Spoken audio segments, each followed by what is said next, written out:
My Lords, I rise to speak to my Amendment 43, co-signed by my front bench colleagues, and it's simple and straightforward, rather like that of my noble friend Lady Hodgson, who's sadly not in her place, on Amendment 45. Now, our amendments are similar, but I prefer my own because my proposal isn't the complete ban on solar developments on the best and most versatile land contemplated by my noble friend. What mine seeks to achieve is where such proposals do come forward, they are only successful with the consent and agreement of local people. So it recognises that solar farms have a role to play in our energy security, but that role must be balanced with an effective use of our best farmland for food security. This amendment will not prevent or fetter the development of solar farms on the poorest quality land or restrain smaller proposals on better quality land where they command the support of the local authority. But where large-scale solar proposals do come forward that include the best and most versatile land, my amendment means that the NSIP process cannot and will not be engaged. So it isn't the absolute ban on solar on the best land, but it does put a hurdle over which the applicant will need to work hard with local people to surpass, and that restores the balance of negotiating power that has become out of kilter between the developers and local residents. Now, before I get stuck into the meat of what I wish to say, I think it's important to explain what I mean by the best and most versatile land.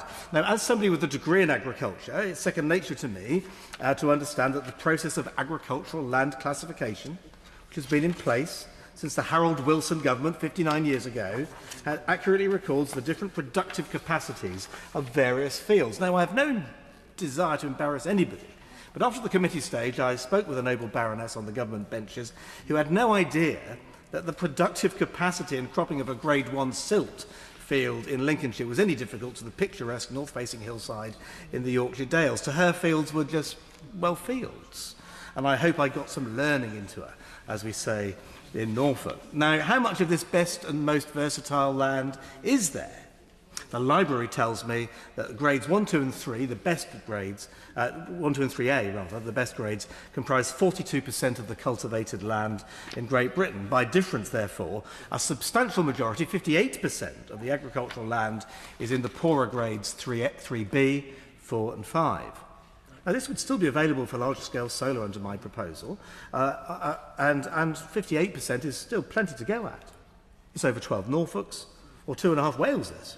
So, to repeat, my amendment isn't a ban on solar, but it would focus it on the less productive land, of which there is plenty.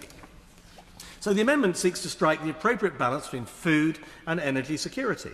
And this week it's been reported that British farmers have suffered the second worst harvest ever. Many areas, including on land I farm near Great Yarmouth, has had a 40% yield reduction on account of the spring and summer drought. There are no guarantees about the weather, so that's why we need the land buffer to secure our food supply. Now, last week I attended Prime Minister's questions in the other place and heard the Prime Minister say that food security is national security. Is it too much to hope for that ministers belatedly realise that the risks of food security are greater than they ever have been, that we are no more than 3 meals away from societal breakdown, that the best land should be reserved for food production, where food security and the Prime Minister and the British people are being gaslit by the Energy Secretary in some of this regard, which is quite an appropriate term, I think, for the Energy Minister. The Prime Minister boasts about his commitment to food security in the other place, but the government's rhetoric is at odds with his reality. I say to him and to Mr Miliband, when the chips are down, you can't eat a solar panel. Whilst you may be happy with imported quinoa, the rest of us outside the M25 prefer bread, biscuits and beer, fruit and veg, grown on the best land, for the most part, harnessing the best our nation can produce. Now, my Lords, moving on, we know there isn't just the grid capacity to accept all the solar that's been promoted when the sun suddenly and intensively comes out from behind the clouds. So if grid capacity is limited, and there's only so much solar surge the grid can take, only a fool would disagree with limiting the proposals to the poorest land first. Now, I've heard it said we don't need to really worry about this. Only the amount of land currently used for golf courses and the like is being used for solar, something like 0.5% of all land. And that, of course, is simply not true. It's a 19th hole story that's grown with the telling. The government's land use framework contemplates fully 9% of all land to be used for non-agricultural, environmental and energy schemes. So the principle of controlling solar development aside, this amendment is also important in that it seeks to remove the loopholes and abuses that we have seen from the misuse of the NSIP regime for solar applications, including artificially stringing together a series of small schemes into a big one to get over that 100 megawatt hurdle value. Now, where I live, a local proposal comprises a dozen different blocks of land spread out over a canvas of 15 miles by 8 as a device to get over that NSIP threshold. That is an abuse. And even more so because once designated as an NSIP, the private promoter, in my local case, an Australian merchant bank, is awarded CPO powers to confiscate British farmland by those whose only purpose is to collateralise the countryside. Now, I can see it may be in the landowner's private interest to sign up for solar. On normal arable economics, a farmer would do well to earn £200 an acre from the fruits of his labours, having invested millions in plant and equipment and subjecting himself to the weather. So converting it to a guaranteed payment does sound like good business, even if they get to sit on the beach index-linked for 40 years.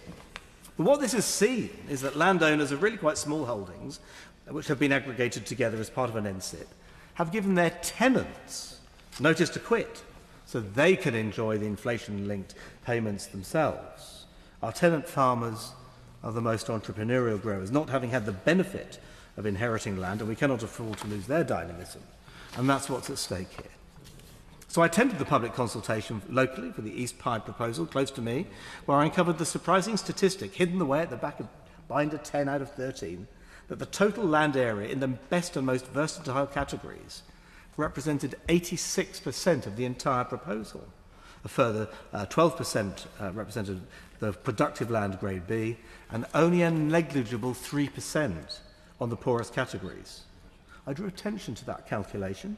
My lords, the developers' representative was surly and dismissive. It was only when I declared my interest as a member of your lordship's house that a chain of tone was divined. And now we get to the heart of the matter.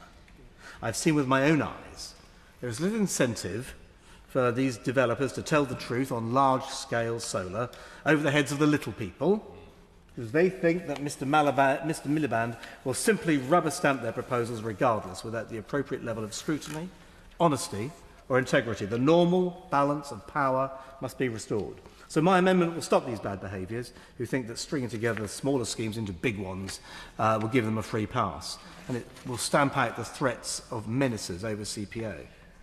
The amendment will prevent local people from being airbrushed from key decisions affecting their most productive landscapes, and it will ensure there is accountability for the faceless investors who are driving this gold rush and don't give a jot around the countryside, still less our ability to feed ourselves. So, in summary, it's not a ban on solar.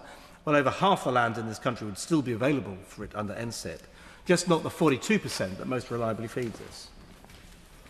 So what I'm trying to do here is strike the right balance between food security and energy security, and as well as the security of the democratic process. That's why my amendment is important. We'll listen very carefully to the debate. If I'm not satisfied, I announce my intention to divide the House.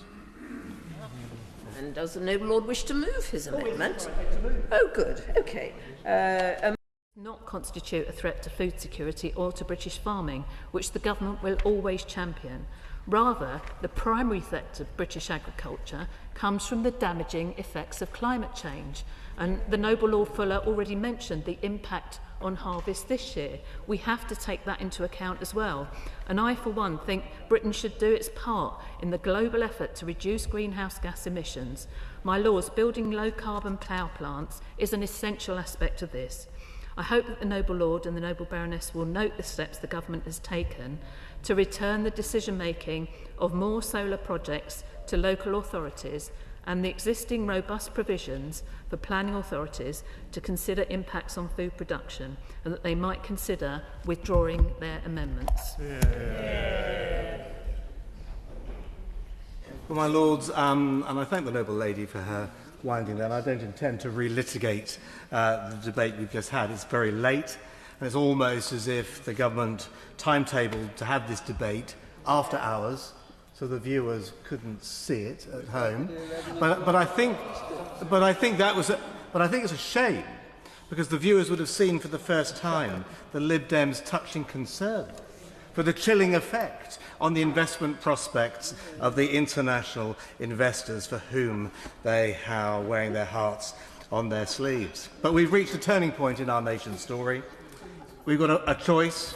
Will we stand up for the food in our belly and those who feed us? Or is the noble Baroness stuck in the middle of a fight between the Prime Minister, who on one hand says he believes in food security being national security, and an energy minister who's impoverishing our nation, sacrificing thousands of British jobs on the altar of net zero, whilst importing the jobs we used to make, but this time from more polluting factories overseas, which does nothing but achieves nothing but to make us poorer. So we've got a choice before us, and it isn't the binary choice suggested by the noble Lord Russell. It isn't one or the other. In our proposal, 58% of the national land would continue to be available. That isn't binary, that is proportionate. And here's an opportunity for us all to get the balance right between energy security and food security by agreeing to my amendment. The counterfactual is that we condemn our countryside to an uncontrolled future, where our landscapes are impoverished and collateralised, passed around the global financial system like chips on a poker table. Now, to govern is to choose. Will this government continue its war on the countryside, or will it, even at this late hour, support our landscapes, the food producers and the rural economy? We should know. I would like to test the opinion of the House. The question is, that Amendment 43 be agreed to. As many as that opinion will say content. Content. To the contrary, not content. Not content. The question will be decided by a division. I will advise the House when voting is open. Voting is now open. Clear the bar.